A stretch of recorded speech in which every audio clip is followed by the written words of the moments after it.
الحمد للہ رب العالمین والصلاة والسلام علی سید الانبیاء والمرسلین اما بعد اعوذ باللہ من الشیطان الرجیم بسم اللہ الرحمن الرحیم ومتروک التسمیۃ عمدا ولو من کافر بزازیہ وکذا ما ضم الیہ لأن حرمتہ بالنص۔ اب ذبح میں ایک تو زکوٰۃ شرعی ہے اور ایک مطلقاً زکوٰۃ ہے۔ زکوٰۃ شرعی یعنی جانور کا حلال ہونا اس صورت میں ہوگا کہ جب اس میں یہ شرائط ہوں کہ ذبح کرنے والا مسلمان ہو یا کتابی ہو۔ اگر کوئی مسلمان یا کتابی کے علاوہ ذبح کرے، بھلے مسلمانوں کے طریقے کے مطابق کرے، اس کا ذبیحہ ناجائز ہے، مردار ہے۔ وہ زکوٰۃ تو ہے لیکن زکوٰۃ شرعی نہیں ہو۔ دوسرا کہ اس نے ذبح کرتے وقت بسم اللہ پڑھی ہو، حقیقتاً یا حکماً۔ حقیقتاً تو یہ ہے کہ زبان سے ادا کیا، اور حکماً یہ ہے کہ وہ بسم اللہ پڑھنا بھول گیا۔ تو جو ناسی ہے وہ ذاکر کے حکم میں ہے۔ اب تیسری صورت یہ ہے کہ کوئی جان بوجھ کر بسم اللہ نہ پڑھے، تو یہ ذبیحہ جائز نہیں ہے، کیونکہ لا تأکلوا مما لم یذکر اسم اللہ علیہ، جس پر اللہ کا نام نہ لیا گیا تم اسے نہ کھاؤ۔ اس پہ صریح نص قرآن کی موجود ہے۔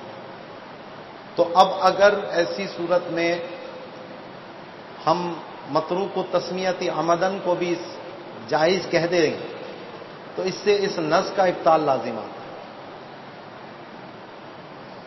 تو بعض روایتیں ایسی ہیں کہ جن سے پتہ لگتا ہے کہ متروک التسمیہ عمدن بھی جائز ہے، لیکن وہ اس قوت کی نہیں ہے کہ اس قرآن کی نص کو منسوخ کر سکے۔ اس کے لیے خبر مشہور چاہیے یا متواتر چاہیے،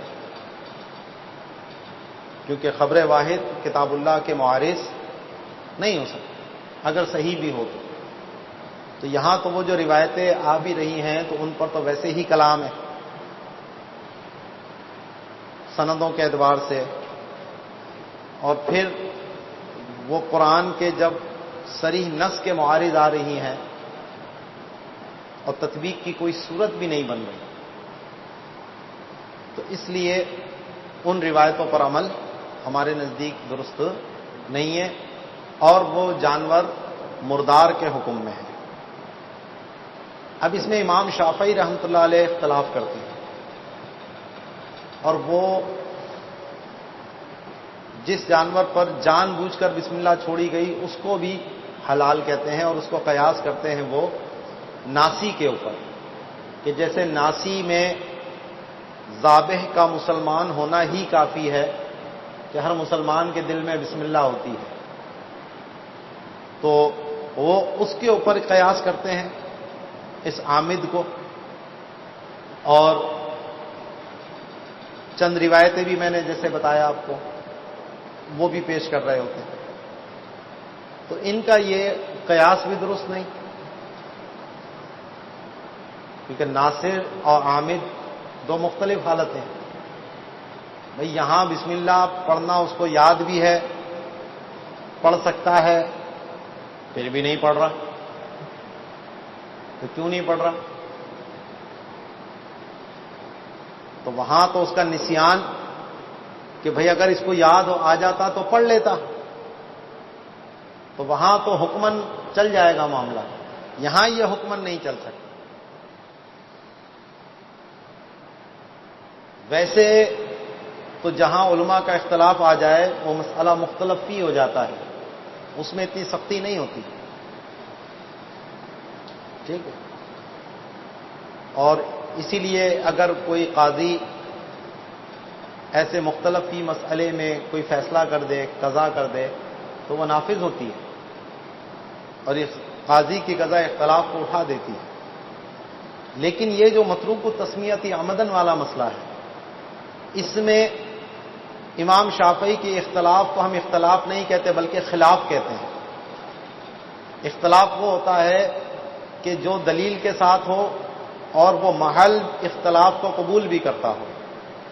تو یہاں پر ایک تو وہ دلیل پیش جو کر رہے ہیں وہ دلیل بننے کی صلاحیت نہیں رکھتی، اور اس دلیل کی بنیاد پر قرآن کی نص کا ابطال لازم آ رہا ہے، تو اس لیے اس اختلاف کی کوئی حیثیت نہیں ہے، مسئلہ بالکل قطعی ہے۔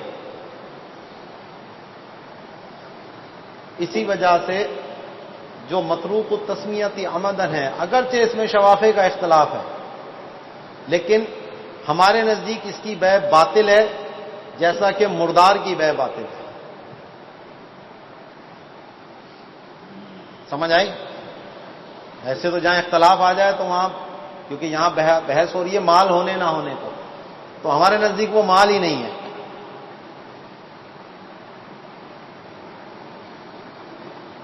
جس کے اوپر جان بوجھ کر بسم اللہ چھوڑی گئی۔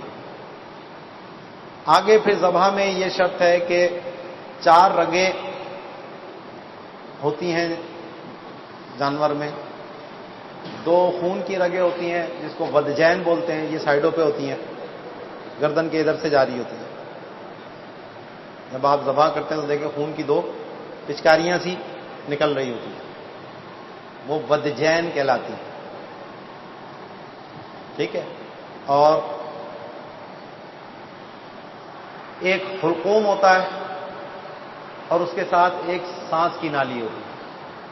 حلقوم خوراک کی نالی، اور اس کے ساتھ ہی آپ نے دیکھا ہوگا ایک چھوٹی سی ہوتی ہے، وہ سانس کی نالی ہوتی ہے۔ تو یہ 4 رگیں کاٹنی ہوتی ہیں۔ تو ان 4 رگوں میں سے اکثر کٹ جائیں، یعنی 3،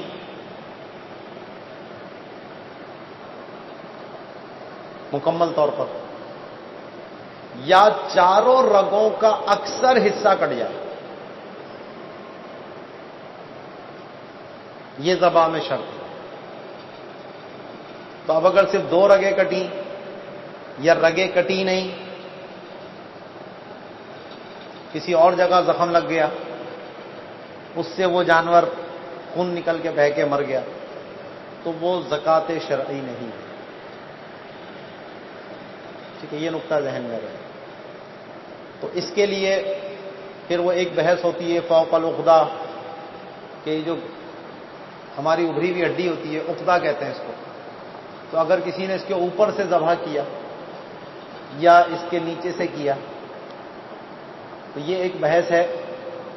تو اس میں چاہے فوق العقدہ ہو یا تحت العقدہ ہو، اصل اعتبار ان 4 رگوں کا ہے۔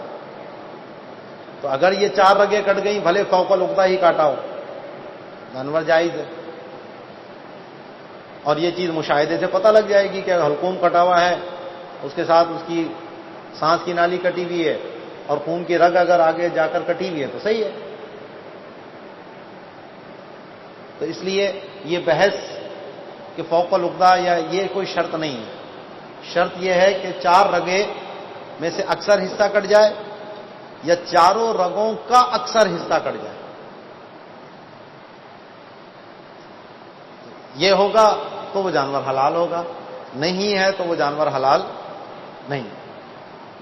تو یہ جو متروک التسمیہ والا معاملہ ہے، تو ولو من کافر، اب اگرچہ یہ بیع کافر کے ساتھ کی جا رہی ہو، تو بھی اس کا حکم بطلان کا ہے، کیونکہ بیچنے والا تو مسلمان ہے نا۔ اور اب اس میں امام شافعی کی کوئی دلیل پیش کرے تو ہم اس کے اوپر یہ حجتیں پیش کریں گے، اور ظاہر ہے کہ اگر اس کے پاس کوئی جواب ہے تو دے۔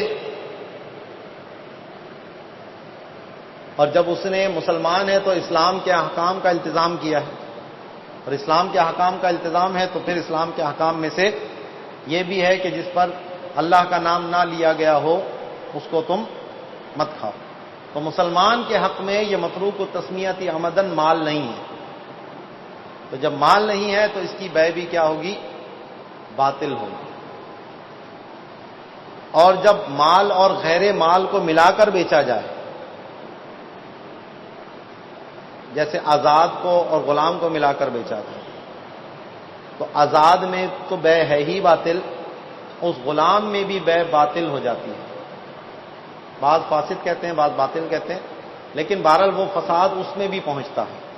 تو ایسے ہی اگر کسی نے ایسی بکری بیچی کہ جس پہ جان بوجھ کر بسم اللہ نہیں پڑھی گئی، اور اس کے ساتھ ایک ایسی بکری ملا کر بیچی جس پہ بسم اللہ پڑھی گئی تھی،